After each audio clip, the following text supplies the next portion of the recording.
to eventually go to CRNA school and you're 2 semesters away from finishing nursing school, what advice do I have as someone who is a senior or a third year nurse anesthesia resident? First of all, it is not too soon to start making a list of your top 5 to 10 programs. Now, why do I say that picking your top 5 to 10 programs is step 1? Because there's a lot of variation in what CRNA schools require as far as prerequisites go. CRNA schools require physics, some require biochemistry, and it's a lot easier to take those classes while you are a senior in nursing school than it is to go back and take them later when you're working full-time in the unit. Some CRNA schools also require statistics and biochemistry or general chemistry to be within 5 years of starting CRNA school. That typically 5-year window means that if you took it as a freshman in college, it'll be expired by the time that you are applying to CRNA school. There's a 4-part lecture series in the Confident Care Academy membership that goes over CRNA school selection and what you should be looking for, as well as planning out your prerequisites and making sure that you're on track. And tip that I have, become a CNA or a PCT and get a part-time job in the ICU. To become a CRNA, you need typically at least 2 years of ICU experience, and it is fastest to go straight to the ICU out of nursing school if you know that anesthesia is your goal.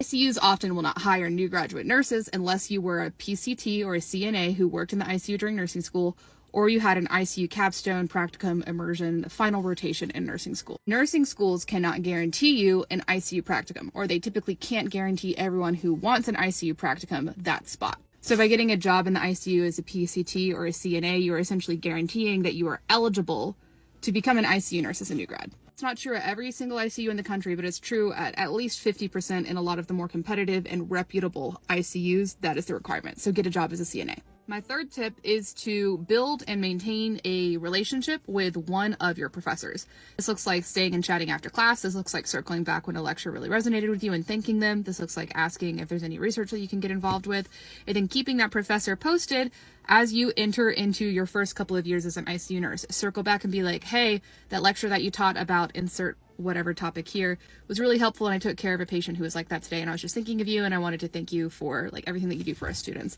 Essentially, you need a letter of recommendation, preferably from someone who is in your academic history. You need a letter of recommendation from a professor. Build a relationship with a professor, and then use the letter of recommendation a few years down the road. Also, it just feels good. People like to hear that what you're doing helps them, and teachers like to hear that their teaching matters, right? So those are the 4 tips. Pick your top 5 to 10 schools, join Confident Care Academy, it's 50% off, get a job in the ICU as a CNA, and build a relationship and foster a relationship with a professor so that you can have a letter of recommendation a few years down the line. Hope this helps.